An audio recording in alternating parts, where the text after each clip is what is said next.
우리 마태복음 강의 15장 11번째 시간입니다. 마태 15장 11번째 시간입니다. 21절로 28절까지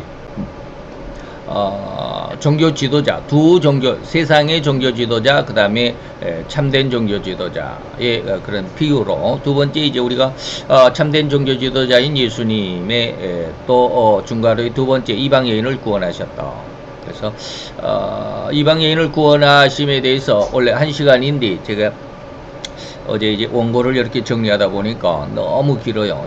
그래서 2시간으로 나누었습니다. 그래서 다음 시간이 뭐 오늘 말씀도 상당히 다 들었던 내용인데 다음 시간에는 조금 다른 그런 은혜가 있을 줄로 기대를 해 주십사 말씀을 드리고 싶고요. 오늘 나는 누구고 나는 어떤 사람일까 라고 하는 거 마태 15장 21절로 28절까지 우리 한번 같이 봉독하도록 하겠습니다. 예수께서 거기서 나가사 두로와 시돈 지방으로 들어가시니 가나안 여자 하나가 그 지경에서 나와서 소리질러 가로되 주 다윗의 자손이여 나를 불쌍히 여기소서 내 딸이 흉악히 귀신 들렸나이다 하되 예수는 한 말씀도 대답지 아니하시니 제자들이 와서 청하여 말하되 그 여자가 우리 뒤에서 소리를 지르오니 보내소서. 예수께서 대답하여 가라사대 나는 이스라엘 집에 잃어버린 양 외에는 다른 데로 보내심을 받지 아니하였노라 하신뒤 여자가 와서 예수께 절하며 가로되 주여 저를 도우소서. 대답하여 가라사대 자녀의 떡을 취하여 개들에게 던짐이 마땅치 아니하니라. 여자가 가로되 주여 올소이다마는 개들도 제 주인의 상에서 떨어지는 부스러기를 먹나이다 하니 이에 예수께서 대답하여 가라사대 여자야 내 믿음이 크도다 내 소원대로 되리라 하시니 그 시로부터 그의 딸이 나으니라. 아멘. 오늘 이제 그 앞에를 제가 또 다른 데서 지워버렸네요. 이렇게 하면 좀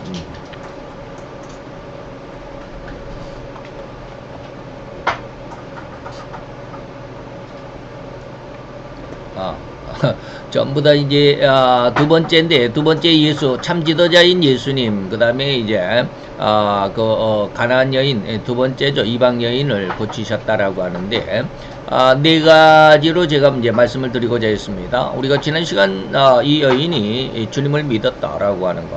그 다음에 두 번째로 오늘 이 자신을 정확하게 진단한다. 나는 누구냐라고 하는 것. 나에게 문제가 뭐냐.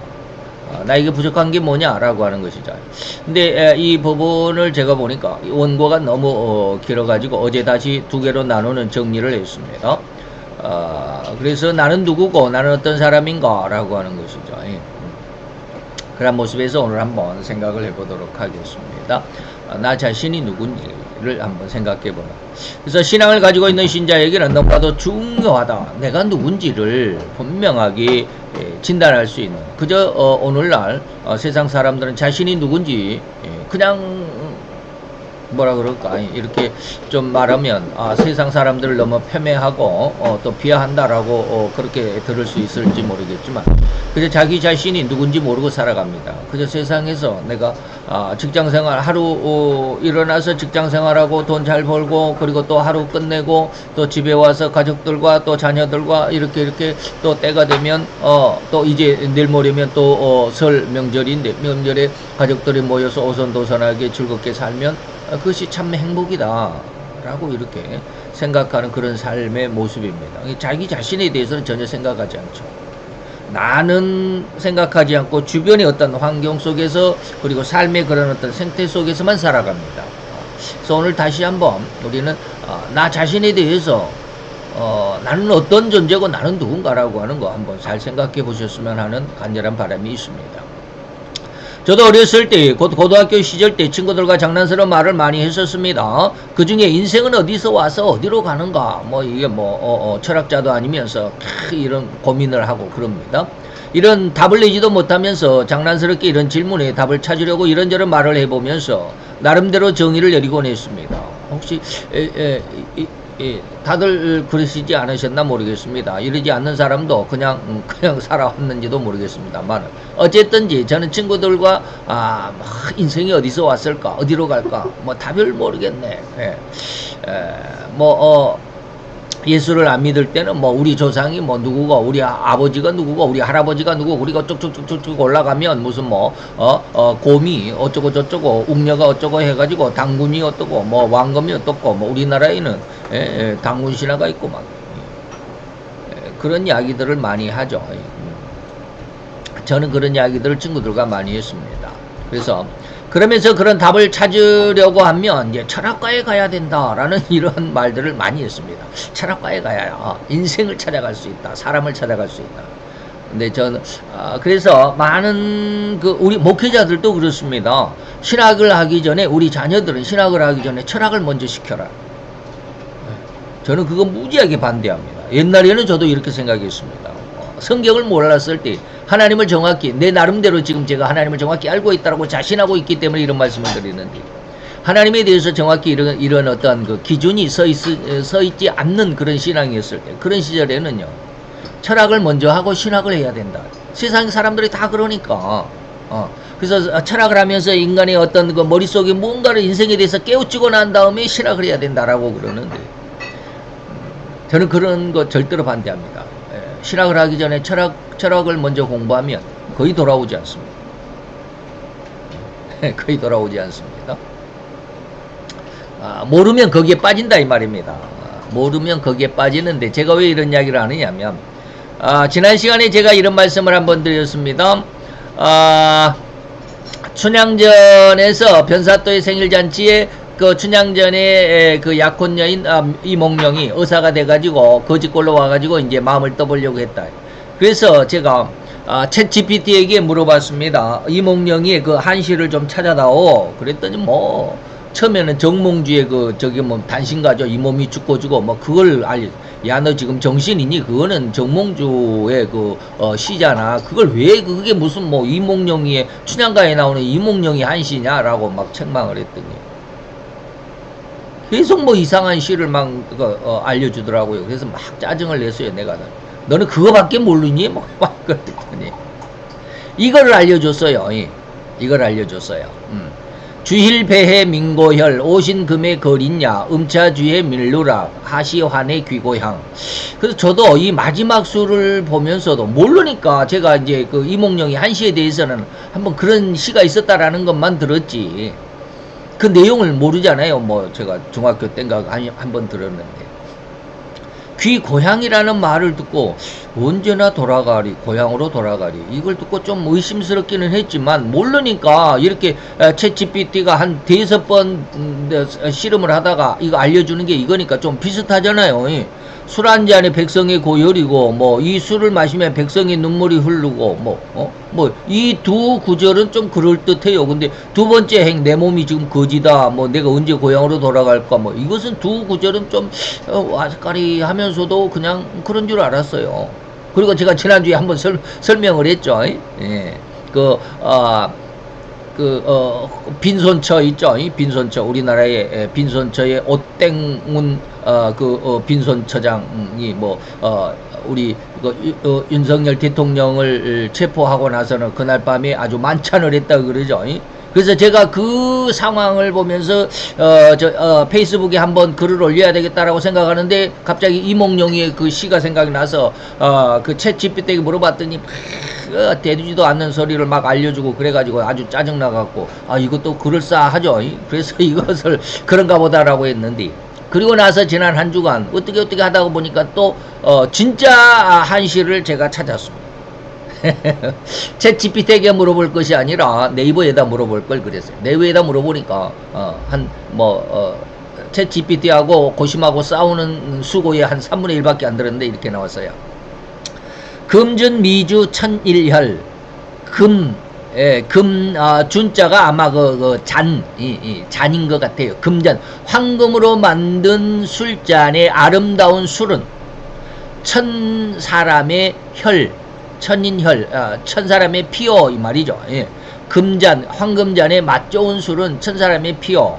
옥반 가효, 옥반은 옥으로 만든 쟁반이죠. 옥반 위에 있는 효소된 이 말이죠. 효소할 때 효자입니다. 기름진 이 안주 가효는 기름진 음식은 이 말이죠. 만성이 기름 고자입니다. 만백성이 기름이다. 그러니까 너희가 마시는 술은 금잔에다가 마시는 술은 천백성의 피고 너희가 먹는 기름진 음식은 옥으로 만든 쟁반의 그 기름진 음식은 만인 백성 만 사람이 만 백성의 기름이다. 너희들이 촉루락시 민루락이다. 촛농이 촉이라고 하는 것은 뭐 우리가 화촉을 밝힌다 할 때 이게 촛불입니다. 촉루락시 촛농이 떨어질 때 민누락이다. 사람이 그 백성의 눈물도 떨어지고 이 말이죠. 촛농이 너희가 옛날에는 이런 불이 아니고 촛불을 켰겠죠. 그러니까 뭐 촛불이나 등잔불입니다. 그 다음에 가성고초다. 너희의 노래 가짜입니다. 노래소리가 높이 솟을 때 그들이 얼마나 옛날에는 그냥 막 음주 가물하게 해가지고 막 노래도 틀고 그 기생들 불러다가 그랬겠죠. 그래서 가성고초가 원성고다. 백성의 원성이 높아간다. 이런 뜻입니다. 이런 사행시를 썼다. 그래서 제가 이제 이거를 어제 밤에 찾아가지고 막 요거 한문을 제가 지금 막 연습을 합니다. 첫 번째 구절만 이렇게 연습을 했습니다. 첫 번째 구절만. 그래서 첫 번째 구절만 쓸 줄 알아요. 두 번째 이제 저는 이제 연습을 해봐야죠. 그래서 금잔미주 천일량 뭐 이렇게 했는데. 빈손처장이나 그다음에 우땡식이 땡개 의장이나 뭐 이런 사람들 두 사람이 아주 윤석열 대통령을 체포해 놓고 두 사람이 다 아주 만찬을 했다고 그러잖아요. 그래서 그것을 빗대어 가지고 너희들이 마시는 그 술은 백성의 피고 너희들이 먹었던 그 음식은 기름진 음식은 만백성의 고혈이다. 그래서 그때 빗대어서 제가 이제 저기 페이스북에다 올려놓기는 했는데 어쨌든지 그렇습니다. 인간의 모습이 당연히 자기 모습대로만 살아간다 이 말입니다. 그 당시에는 다시 말하면 이제 뭐 이거 뭐 어디서 인생이 어디서 와서 어디로 가는가. 그래서 그 당시에는 자기의 뭐 어떤 그 철학적인 그런 어떤 것을 가지고 철학에 들어가면 무엇인가 알 수 있을 것 아닌가라고 이렇게 생각하지만 절대로 그러지 못한다라는 것입니다. 그러면 이런 정의가 옳을까? 지금 생각하면 너무나도 어리석고 그냥 그 당시 어린 마음으로 막연한 상상의 세상을 규정하고 있었다는 것을 부인할 수가 없습니다. 그래서 세상적인 어떤 의미 속에서 무엇인가 자기의 그 인격을 형성하는 것보다는 성경 안에서 자기 인격을 형성해 가야 합니다. 그래서 저는 요즘에는 뭐 극우라는 말을 많이 하는데 그 정부를 두둔하고 정부의 그 편을 든 사람을 구구파라고 그러는데 저는 구구가 아니라 극신이다라고 이렇게 이야기합니다. 극신이 뭐예요? 하나님이 신자입니다. 나는 극우라기보다는 나는 하나님을 절대적으로 믿는 극신파야 라고 이렇게 이야기를 하는. 어쨌든지 우리의 인간의 인격, 인간의 삶의 기준이 성경에 있다라는 것입니다. 그래서 세상 가운데 있잖아요. 이러한 세상 가운데 자기 멋대로 살아가는 자의 모습, 세상의 어떤 그 일희일비, 세상에서 좋으면 희희낙낙하고 세상에서 조금 내게 기분 나쁘면 비해서 슬퍼하는 일희일비하는 이런 모습이 아니라 성경 안에서 우리는 세상적인 어떤 모습 안에서보다도 더 강력한 하나님 안에서 세상의 어떠한 상황과 환경, 이것이 그 세상의 어떠한 상황과 환경이 내게 주어질지라도 나는 나 자신을 지킬 수 있는 이러한 신앙이 오늘 이 시간의 설교 내용과 다음 시간의 설교 내용입니다. 그래서 다음 시간에는 제가 지금까지 조금 잘못 설교했던 내용을 좀 수정해서 보완해 놓은 그런 내용이 다음 시간에 들어있습니다. 근데 오늘 이 시간의 내용도 제가 늘 이야기했던 그런 내용입니다. 나는 누구냐? 그래서 뭐 깊이 판 주초 이런 거 이야기 이따가 들어보면 아시겠지만 늘 이야기했던 겁니다. 근데 지난 한 주간 이 설교를 읽어보면서 너무 기니까 절반으로 나누면서 밑에 부분이 너무 또 짧으니까 이걸 이렇게 곰곰이 생각하다가 한 이틀 동안에 하나님이 알게 하신 거예요. 야, 이거 내가 이거 잘못 설교한 거 아니야? 라고 했던 그런 부분이 있습니다. 그런 부분을 제가 이제 다음 시간에 이제 그 뒷부분에 있으니까 그 다음 시간에 있는데, 그것이 뭐냐면 예수님의 십자가의 은혜와 성령님의 성령 세례를 구분하는데 제가 표현을 잘못 해놨어요. 그래서 우리가 늘 그렇게 믿고 그렇게 살아가고 그렇게 뭐랄까 무의식적으로 교회 안에서 설교를 그렇게 들었으니까 그렇게 살아갔는데, 아 이거 이상한데 라고 하면서 제가 한 이틀 고민하다가 한 2, 3일 고민하다가 어젯밤에 그것을 쭉 정리를 했습니다. 어젯밤에 좌우장 그랬습니다. 그건 다음 시간에 한번 그런 내용들을 있을 것 같고, 자, 이런 인간의 생각과 상상으로는 도저히 그 문제의 답을 찾을 수가 없습니다. 인생이 어디 와서 어디로 가느냐 모르죠. 인간은 아무리 철학이 아무리 훌륭하다 할지라도 성경에서 철학은 뭐요? 신학의 시녀에 불과하다라고 이렇게 말한 적도 있습니다. 때로 혹자는 이렇게, 또 다른 혹자는 저렇게 답을 찾아보지만 인간의 지적 능력으로는 절대로 정확한 답을 결코 찾을 수가 없다는 사실을 우리는 인정해야만 합니다. 근데 세상 사람들이 이거 인정 안 하죠. 그래서 창세기 1장 26, 28절에 하나님은 하나님 삼위일체의 형상을 따라서 삼위일체의 모양대로 이 말이에요. 그래서 그 하나님의 형상대로 사람을 창조하시되 남자와 여자가 창조되었다. 그래서 전도서의 3장 20절 21절에 보면 뭐라고 그러냐면 인간의 인생의 인간의 혼은 위로 올라갔다. 영혼이라고 안 했는데 인간의 혼은 위로 올라갔다라고, 이제 뭐 영혼인지 혼인지 이것은 지금 여기에서 구분해 드리지는 않겠습니다. 사람들, 오늘날 우리 인간의 그 믿음을 떠나서 일반적인 사람들은 뭐요? 사람이 죽으면 그것으로 그만이다. 이게 유물 사상입니다. 물질주의 사상입니다. 사람은 죽으면 그냥 흙으로 가니까 그것으로 끝나 라고 말하지만 세상의 모든 것은 다 흙으로 말미암았어요. 우리 인간도 흙에서 왔으니까 흙으로 돌아갑니다. 그래서 다 한 곳으로 갑니다. 한 곳이 어딜까요? 다 흙으로 간다고 그러잖아요. 그러나 인생의 혼은 위로 올라간다. 하나님 앞으로 간다. 인간의 육신은 흙에서 왔으니까 흙으로 돌아가지만 인간의 영혼은 하나님께로 간다. 짐승의 혼은 아래에서 흙에서 그냥 짐승의 혼은 났기 때문에 우리 인간의 혼은 뭐요? 하나님의 코에 생기를 불어넣으신 그 혼으로 말미암아 생명이 된 그런 존재이기 때문에 인간의 혼은 땅으로 내려가지 않고 육신이야 흙이 되지만 우리의 영혼은 하나님 앞으로 간다. 위로 올라간다. 그리고 전도서 이제 3장이었는데 마지막 12장에 보니까 뭐요? 일의 결국을 다 들었으면 하나님을 경외할 줄 알아야 돼. 그리고 그 하나님의 명령을 지키면서 살아가는 것이 진정한 사람의 본질이야 라고 말하는 거예요. 이렇듯 성경에서만 인간의 근본이 무엇이고 어떤 삶을 살아가야 하며 삶의 질이, 다시 말하면 하나님을 믿는 삶이냐 불신하는 삶이냐에 의해서 영원한 삶의 질이 달라진다고도 하는 분명하고도 확실한 길을 알려주는 겁니다. 영원한 삶의 질이 달라진다. 뭐요? 불신자는 영원한 지옥의 삶이고 하나님을 믿는 자는 영원한 생명의 삶이다 라고 하는 거죠. 삶의 질이 달라진다. 그래서 로마서 8장에 보니까 육신을 쫓는 자는 육신의 일을 행하고, 그리고 육신을 쫓는 자의 생각은 결국에는 사망이다. 영원한 지옥의 영원한 삶이다 라고 하는 것입니다. 그러나 이제 영에 대해서는 제가 지금 이렇게 강조를 하지 않았습니다만 지금 우리 인간의 육신의 모습만 지금 말씀을 드리는 겁니다. 바로 이러한 인간의 모든 것, 곧 과거와 현재와 미래를 정확하게 깨닫고 오로지 여호와를 즐거워하며 여호와의 말씀과 그 명령을 순종하는 삶이 진정한 인격의 모습이고 인격적인 삶이라는 사실을 깨달아야만 한다는 것입니다.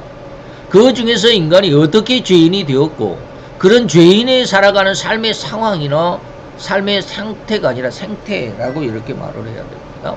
삶의 생태, 더욱이 죄인의 삶의 내용을 정확하게 파악해야만 진정한 인격을 찾아갈 수 있다는 분명한 사실을 깨달아 우리는 인지하고 믿을 수 있어야만 합니다.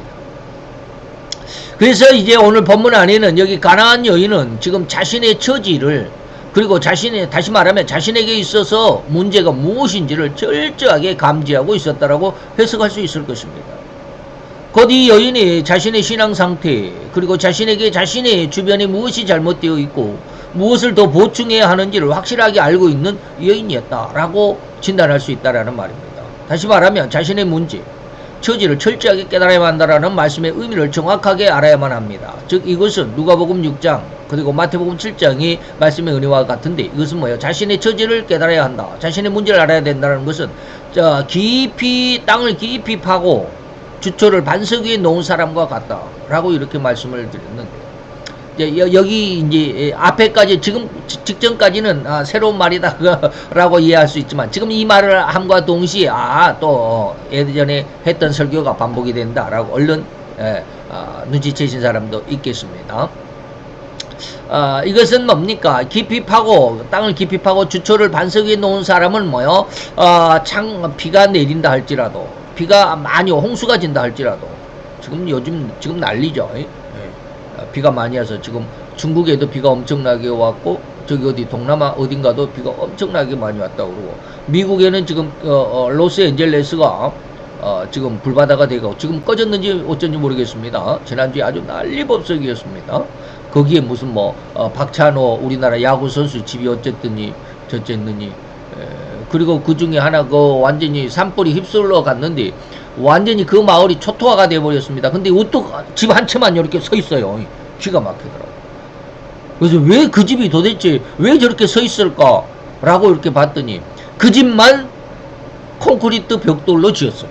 나머지 집은 미국에는 거의 나무로 짓나봐요. 우리나라 한옥처럼 이렇게 나무로 지어가지고 나무가 다 타버렸는데, 그 집만 한국식 벽돌 구조로 이렇게 세워가지고 몇 억인가를 주고 그 집주인이 샀다고 그랬는데 딸이 간호사고 딸이 뉴욕에 있고 그래가지고 엄마한테 막 전화하고 막 어떻게 했는데, 그 집만 그렇게 타지 않고 이렇게 딱 서 있었다고 그럽니다. 어쨌든 이제 이거는 좀 다른 얘기지만, 비가 엄청나게 많이 내리고, 창수가 나는 건 홍수입니다. 홍수가 나고 바람이 강풍, 태풍이 불어서 그 집에 부딪히지 무너지지 않는다라고 하는 거. 방금 이제 지금 지난주에 그 로스앤젤레스, 그래서 천사의 도시가 로스앤젤레스가 저기 뭡니까? 엔젤이 저기죠, 천사죠. 그래서 로스앤젤레스. 그래서 그 전에 며칠 전에 그 로스앤젤레스에서 그 큰 파티가 있었답니다. 미국 영화계에 무슨 우리나라 영화계 연말 연기 대상 막 하는 거 있잖아요.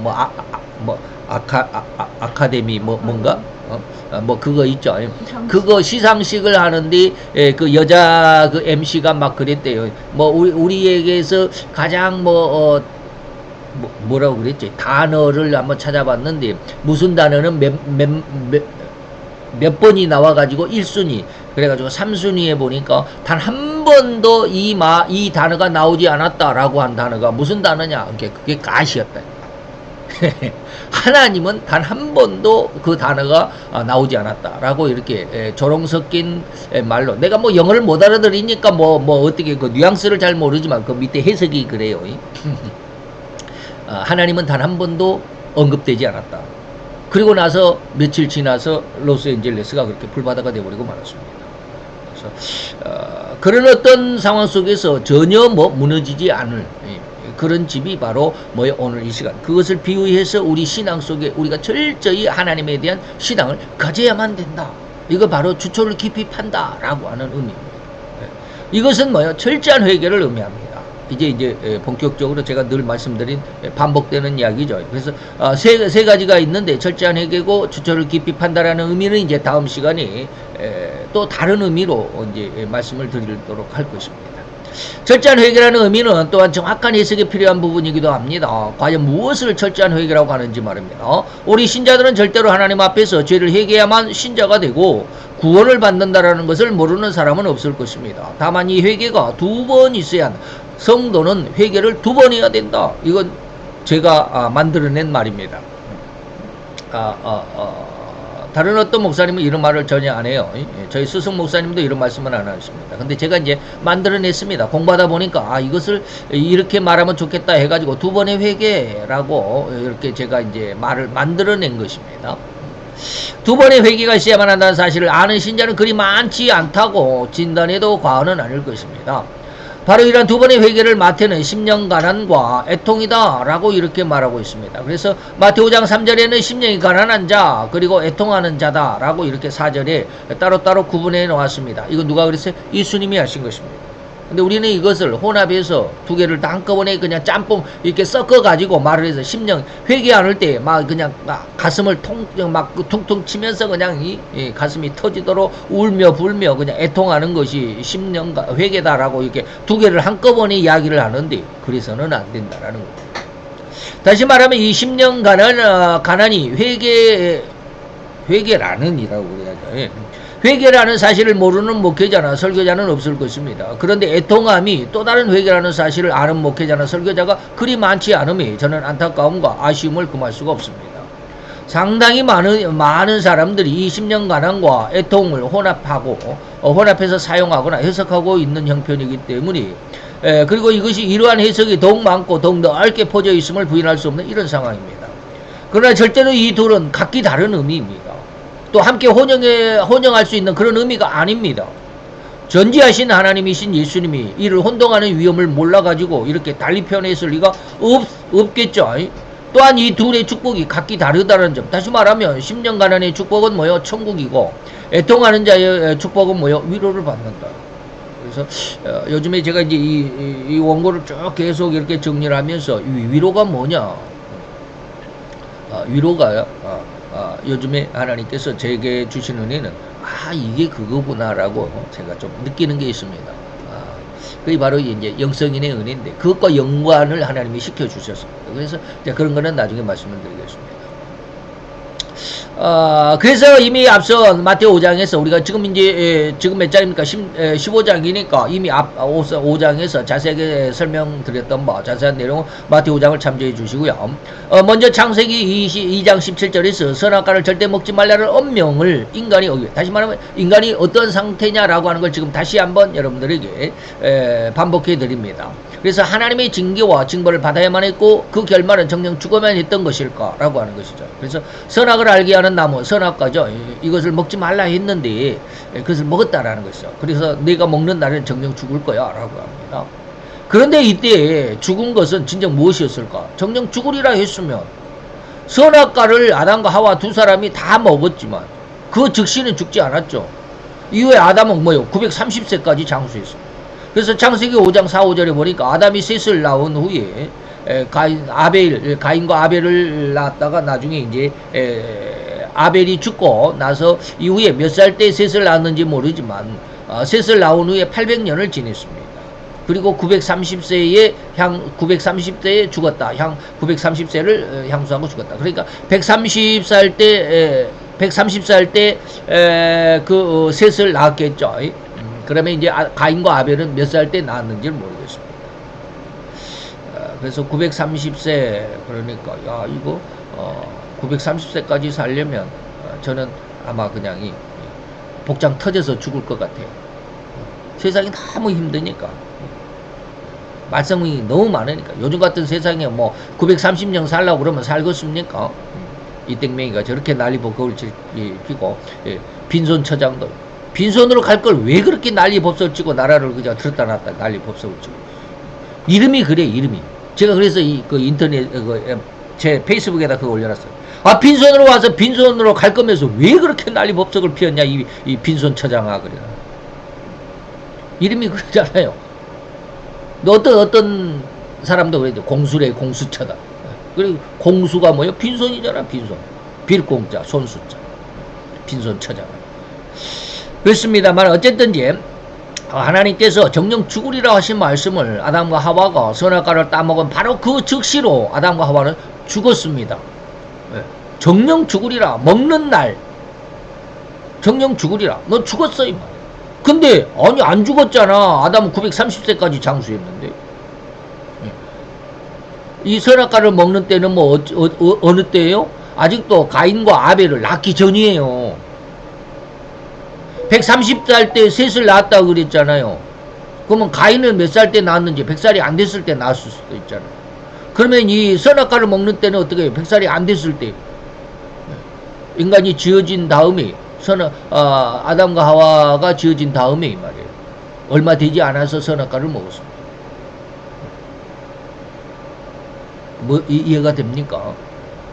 그런데 그 즉시로 먹는 날 그날 네가 정령 죽을 거야 라고 그랬는데 그날 안 죽고 뭐 930살 때까지 살았으니까 아담과 하와는 정령 죽었다 라고 해야 한다는데 그 말이 옳죠. 이것은 뭐요? 다시 말하면 육신의 생명이 죽은 것은 아니야. 영적인 죽음이야 라고 하는 것입니다. 영적인 죽음이 뭘까? 하나님과의 영적인 교제가 단절되었다.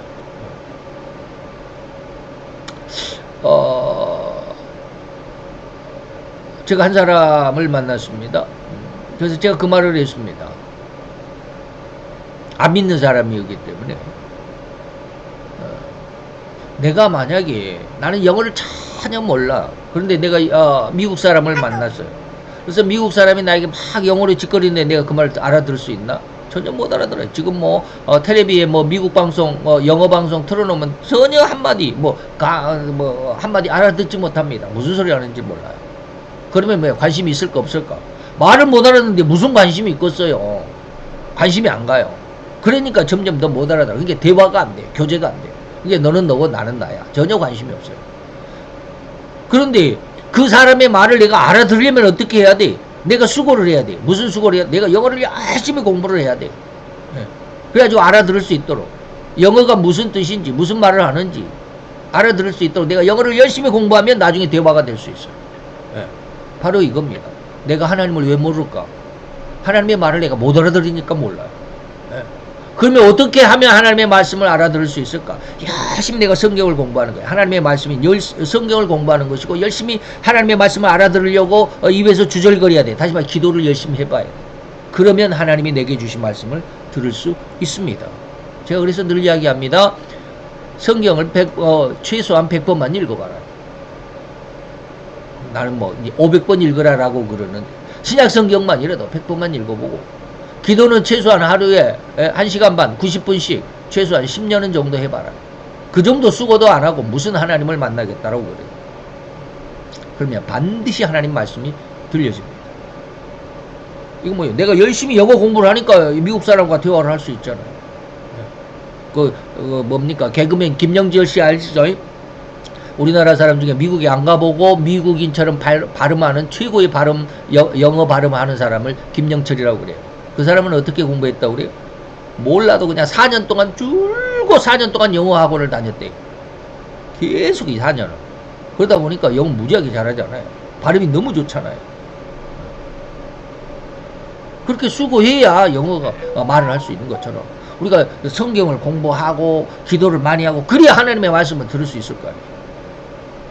근데 여기 영적인 죽음은 뭐예요? 그런 교제, 하나님과의 교제가 단절되어서 하나님의 말씀은 이제 못 알아. 물론 이제 그 위에도 하나님이 아담과 하와에게 말했는데 그것 말고 인간의 모습이 죽었습니다. 그런데 이때 죽은 인간의 영적인 죽음이 다시 회복이 되고 그래서 영의 부활, 영이 죽었는데 영이 다시 부활하는, 다시 말하면 이걸 신생이라고 그러는데 리본이라고 그러죠. 리본, 본은 뭐요? 태어났다. 리본, 다시 말입니다. 리본, 다시 태어났다. 신생했다. 이라고도 할 수 있는 이 순간이 바로 심령 가난이라는 그런 것입니다. 영이 하나님의 그 선악과를 따먹는 순간 정녕 죽었던 그 영이 다시 부활했습니다. 이것이 바로 뭐요? 심령 가난입니다. 심령 가난할 때 우리의 영이 부활했습니다. 그래서 마태오 5장 3절에 심령이 가난한 자는 이 심령이라는 게 마음이 아닙니다. 스피릿입니다. 그래서 이때 심령은 절대로 인간의 마음, 하트가 아닙니다. 영입니다. 스피릿이라는 단어를 사용하고 있다는 것 우리는 이해할 수 있어야 합니다. 곧 예수님이 인간의 영원한 죽음을 대신해서 십자가에서 죽은 그 죽음으로 인해서 인간에게는 에덴 동산에서 죽어버린 그 영, 정령 죽으리라 했을 때 먹는 날 네가 죽을 거야. 선악과를 따먹은 그 순간 이미 죽어버렸습니다. 무엇이? 영이. 그 영이 되살아나는, 부활하는 은혜가 있었습니다. 그때가 바로 뭐예요? 10년 가난 예수님의 십자가의 대속을 믿는 그 순간인 거예요. 그래서 다시금 새로이 생명을 회복했다라는 의미가 바로 심령 가난이다 라는 것입니다. 바로 이 상황, 이 예수 십자가 대속의 죽음을 죄인인 우리 인간이 믿는 그 즉시로 영이 회복되어 영원한 새 생명을 얻게 되었다. 다시 말하면 구원받았다라고 하는 의미가 심령 가난입니다. 또한 이 예수 십자가 대속의 죽음을 믿는다는 의미를 다른 말로 표현하면 인간이 하나님의 명령을 거역하고 떠나버렸던, 다시 말하면 선악과를 먹지 말라고 했는데 그 명령을 거역하고 하나님의 곁을 떠났던, 에덴에서 쫓겨났던 그 심성과 그 삶이 바로 죄다. 이러한 죄의 상태, 죄의 심성, 죄의 삶을 고백하고 나 이렇게 하나님을 멀리 떠나왔습니다라고 하나님을 믿지 못했습니다라고 고백하고 주님의 말씀 안으로 되돌아온다라는 의미가 바로 뭐다? 회개다라고 하는 것입니다. 더욱이 10년 가난의 회개는 예수 대속을 믿는 그 순간까지의 죄, 다시 말하면 뭐 엄마 뱃속에 있을 때부터 아니면 엄마 뱃속에서 이제 막 태어나자마자 그 순간부터 지금까지 말이에요. 믿는 그 순간 지금까지 곧 죄를 고백하는 신자의 태어남에서부터 회개하는 그 순간까지 삶 속에서 행한 모든 언행의 죄, 곧 과거죠. 이것은 옛날 내가 엄마 뱃속에서 태어나는 순간부터 내가 예수를 믿는 이 순간까지니까 뭐예요? 과거죠. 이것은 과거의 죄를 회개한다라는 것이 뭐예요? 10년 가난이다라고 하는 것입니다. 이는 변함이 없고 절대로 구원은 단 한순간이다. 이 예수를 믿는 그 한순간이 다시 말하면 어떤 긴 어떤 시간이 필요하지 않습니다. 반복되는 시간, 연습하는 시간, 훈련하는 시간이 필요하지 않습니다. 구원은 한순간입니다. 예. 즉시로 이루어지는 변함없는 하나님의 약속입니다. 다음에 애통을 한번 봅시다. 애통은 이제 슬픈 애자를 쓸 때도 있고요. 통자를 보면 서럽게 우울 통자를 쓸 때도 있고요. 아플 통자, 가슴이 너무 아프다라고 할 때. 그 다음에 아주 그냥 통절하게 서럽게 울 때를 통을 쓰는 이 통자가 조금 다르죠. 이거는 이제 병의 통증할 때 이 통자입니다. 아플 통, 뭐 두통, 뭐 치통 할 때 이 통자를 씁니다만은 울 때는 이거 슬프게 운다라 할 때 이것입니다. 이런 은혜를 한번 설명해 봅시다. 다시 그 10년 가난이 이 상황에서 죄를 회개했다면 이는 절대적으로 과거의 죄를 회개함입니다. 그러면 다 된 것입니까? 아닙니다. 현재와 미래도 있잖아요. 현재까지 있으니까 현재에서 바로 이제 바로 1초 후에는 뭐요? 미래죠. 미래. 미래도 있지 않은가 말입니다. 곧 예수 십자가 대속의 은혜를 얻은 다음에 인생을 살아가면서 다닥치는 모든 순간순간을 현재라고 할 수 있고요. 즉 예수를 믿는 믿음을 가진 이후에 모든 삶과 생활의 순간순간을 현재라고도 할 수 있다는 의미죠. 왜? 아까도 현재라고 그랬는데 지금도 내가 현재라고 그러잖아요. 왜? 이 시간이 지나면 바로 이 시간이 현재니까 라고 말하는 겁니다. 그리고 지금 더욱 이 순간 직후부터는 다가오는 모든 시간을 미래라고 할 수 있다는 의미로 본다면 예수 십자가의 대속을 믿은 이후 신자로서 삶을 살아오는 동안 또 많은 죄를 지을 수 있습니다. 다시 말하면 죄를 짓지 않았다고 하면 절대 자기 자신에게 스스로 속고 있다고 해야만 올 것입니다. 나 예수 믿었으니까 나는 이제 죄가 없어 라고 말하면 곤란하다. 우리 예수 믿었어도 죄를 많이 짓고 살잖아요. 그래서 예수를 한번 믿으면 다음에 짓는 죄는 이제 죄로 인정하지 않는다. 자, 다 용서됐기 때문에 그래도 무슨 죄를 짓더라도 괜찮아 라고 말하는 게 뭐예요? 그게 바로 구원파입니다. 그래서 남의 돈을 빌려갖고 떼먹기도 하고 회개하기 전에 많은 돈 빌려가가지고 회개하면 그 돈은 내 돈이 되는 거야. 그래서 오대양 사건이 있었습니다. 구원파. 즉 미래에 죄를 지을 수밖에 없는 이런 습성, 이런 속성을 의미하는데 우리를 이것을 뭐라고 그런다? 죄성 혹은 죄의 근성, 그래서 죄성이다라고 부르고 있습니다.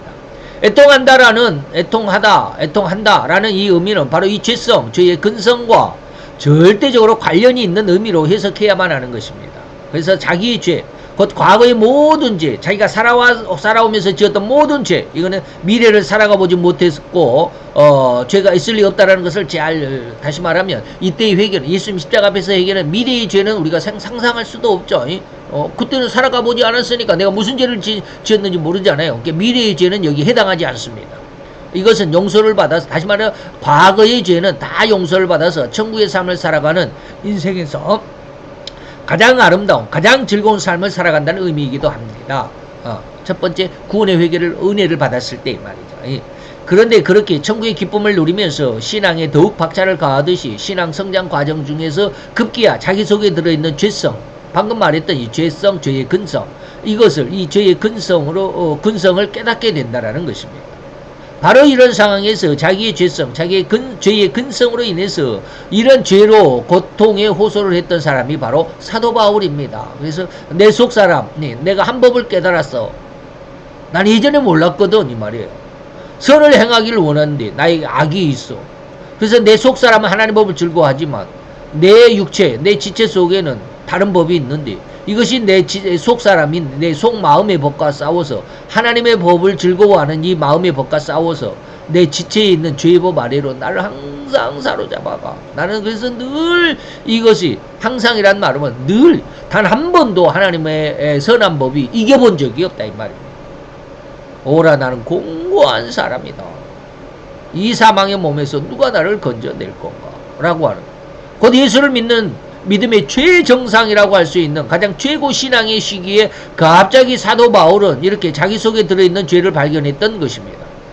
이를 바울은 지체 속에 있는 죄의 법이라고 지칭하고 있는데 이른바 육신의 법, 죄성, 죄의 근성, 세속적인 어떤 습성이라고도 할 수 있습니다. 이건 같은 의미입니다. 이 죄의 법은 결코 신앙의 초기인 초신앙 때에는 절대로 알지도 못합니다. 오로지 하나님의 은혜로 보내주신 보혜사 위로의 성령님이 신자에게 임하셔가지고 인간 스스로는 결코 알지도 못하고 있는 그 죄성, 그 죄의 근성을 들여다볼 수 있게 한다는 것입니다. 이게 바로 보혜사 위로의 성령의 역사입니다. 그 신자 속에 가장 은밀하게 숨어있는 죄성, 죄의 근성을 깨닫게 들여다볼 수 있게 하시는 것입니다.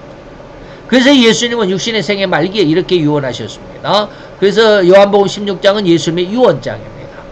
내가 너에게 실상을 말하노니 내가 가면 떠나가는 것이 너에게 유익이라. 내가 가면 내가 그를 다시 말하면 보혜사 위로의 성령이 너희에게 보내줄 거야. 그가 와서 죄에 대해서 너희를 이제 의에 대해서 심판에 대해서는 이제 오늘 이 시간 핵심이 아니니까 죄에 대해서 너희를 세상을 책망하실 거야. 죄에 대해 책망한다는 의미는 뭐야? 너희가 나를 믿지 않아요. 예수를 믿어가지고 구원을 받았는데, 그죠? 예수의 십자가의 대속의 은혜, 그 보혈을 믿었기 때문에 내가 구원을 받았고, 믿었기 때문에 구원을 받았다라고 그랬는데, 네가 나를 믿지 아니했어? 믿지 않았대나? 그게 뭐요? 성령의 죄에 대한 책망이에요. 기가 막히죠.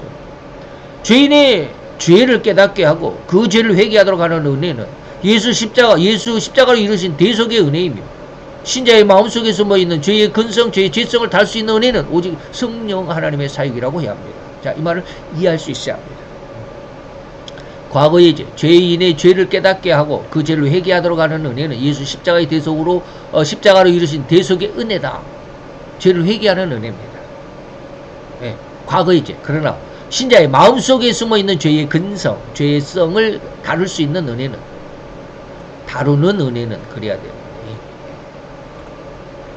죄성을 다루는 은혜는 오직 성령 하나님입니다. 그러니까 사역이 이렇게 구분되어 있습니다. 예수님은 우리의 과거의 죄를 용서하시는, 그래서 구원을 받게 하는, 그러나 성령 하나님은 뭐야? 우리의 내면에 있는 죄성, 미래에 지을 죄를 용서하는, 죄성을 용서하는 이 말입니다. 그래서 이제 다음 시간에는 제가 그 말을 뭐라고 그러느냐면 제가 이제 여태까지는 이것을 제가 구분을 안 해드렸습니다. 미처 이것을 깨닫지 못했는데 어제 밤에 이제 이게 온 걸 정리하다 보니까 하나님이 알려주신 거예요. 예수님이 영원한 생명의 능력을 주셨다라고 그렇게 많이들 설교를 했고 저도 그런 의도로 설교를 했는데 갑자기 그 예수님의 십자가에는 영적인 능력이 아니다라는 하나님의 은혜를 팍 주셨어요. 이게 뭐야? 그래서 제가 깜짝 놀랐어요. 이게 뭐지? 그래서 이것을 고민하면서 기도하면서 이것을 분리를 했습니다. 예수님의 십자가의 은혜는 영적인 생명을 주시는 은혜입니다. 성령의 보혜사 유래의 성령의 성령 세례는 뭐다? 영적인 생명에게만 주는 영적인 생명, 영원한 생명이에게만 주는 영적인 능력이다라고 구분을 했습니다. 다음 시간에 그 말씀을 드리겠습니다. 자, 이제 그 말씀을 이제 잠깐 두시고, 자, 우리 예수님의 죄는 뭐요? 죄인의 죄를 깨닫게 하고, 그 죄를 회개해서, 예수의 십자가로 구원을 얻게 하는 은혜입니다. 그러나 신자의 마음속에 숨어있는 죄의 근성, 죄성을 다루는 은혜는 오직 성령 하나님의 은혜입니다. 이것을 다른 말로 이를 굳이 구분하고 정의하자면, 10년간은 예수님의 구원의 사역입니다. 그리고 애통은 뭡니까? 성령님이 신자를 거룩해 하는, 정결케 하는 사역이라고 구분해야 한다. 이걸 구분해야 된다. 그래서 10년간의 축복과 애통의 축복이 서로 다를 수밖에 없어요. 그래서 10년간의 축복은 뭐다? 천국이지만 애통의 축복은 뭐다? 위로다. 이걸 이제 요즘에 기도하면서 요즘에 하나님이 주시는 은혜는 이 위로가 뭐다? 세상 끝까지 너희가 이겨가는. 그래서 성령의 세례가 임하면 너희가 권능을 받고 땅 끝까지 갈 때 너희들이 결코 실패하거나 좌절하지 않는 그런 강력한 믿음, 이게 바로 영적인 권능이야 라고. 제가 이 설교를 굉장히 오래전에 작성을 해놨는데 제가 엊그저께 한 이틀 동안 이것을 분리를 하면서 다시 정리를 하면서 하나님의 그 은혜를 주셨습니다. 그 다음에 이제 두 번째, 세 번째, 이제 첫 번째 그랬죠. 철저한 회개다 라고 그랬는데, 두 번째는 기피판 주초가 뭔 뜻이냐? 왜 하나님이 이렇듯 신자에게 두 번씩 회개를 요구하셨을까? 라고 하는 이 두 번째, 세 번째 은혜를 다음 시간에 한번 생각하고 다음 시간은 미루도록 하겠습니다. 많이 기대해 주시길 바랍니다. 그래서 오늘 철저한 회개가 무엇이다라고 하는 것 잘 이해를 해 주시고 잘 좀 믿어 주셨으면 감사하겠습니다. 기도하겠습니다. 할렐루야. 주님, 오늘도 이 귀한 은혜 마음총을 감사드립니다. 주의 영광 앞에 있는 이 시간, 하나님의 은혜 가운데 있는 하나님의 귀한 아들과 딸들, 아버지 저들의 심령이 오늘 이 시간 말씀과도 같이 진실로 하나님을 받아들이고 영접할 수 있고 귀한 은혜와 온천 가운데 함께 동참할 수 있는 은혜의 역사가, 그리고 하나님의 인도하심과 보호하심의 그 은혜 안에 함께 동참하는 저들의 심성, 그리고 저희들의 생태가 될 수 있고 저희들의 믿음이 될 수 있고 성장하고 성숙할 수 있는 귀한 신앙이 될 수 있도록 주님 축복하심을 믿고 감사를 드리나이다. 하나님의 귀한 뜻을 하나하나 깨달아가며 그 안에서 우리의 신앙이 더욱 올곧게 더욱 견착될 수 있는 귀한 은혜의 역사가 이루어지는 은혜가 있게 하여 주시옵소서. 예수 그리스도의 이름으로 감사와 기도드려 싸움나이다. 아멘.